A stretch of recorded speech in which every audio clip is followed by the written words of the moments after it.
Canadian commercial property investors must carefully consider both property income tax and capital gains tax implications when making investment decisions. Rental income generated from commercial properties is fully taxable and must be reported as part of annual income. However, investors can deduct reasonable expenses incurred to earn this income, including maintenance costs, property management fees, and interest expenses. The Capital Cost Allowance system provides additional tax relief by allowing investors to deduct a portion of the property's value each year, though special rules apply to prevent excessive deductions. When selling a commercial property in Canada, investors face capital gains tax on any increase in the property's value. Only 50% of capital gains are included in taxable income, with the inclusion rate applying to the difference between the sale price and the property's adjusted cost base.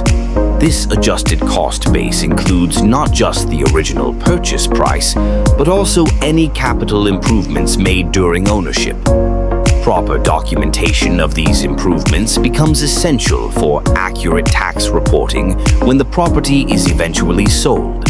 The Canadian tax system treats income from property differently than capital gains, creating important planning considerations.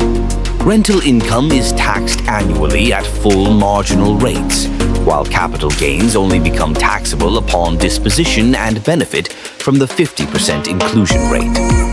This distinction influences holding period decisions and the timing of property sales. Investors should also be aware that claiming capital cost allowance reduces the property's cost base, potentially increasing capital gains when the property is sold. Professional tax advice becomes particularly valuable for commercial property investors given the complexity of Canadian tax rules. The interplay between income tax and capital gains tax, combined with provincial variations and potential GST considerations, requires careful navigation. By understanding these fundamental tax principles and maintaining proper records, Canadian commercial property investors can make informed decisions that optimize their after-tax returns while remaining compliant with all tax obligations.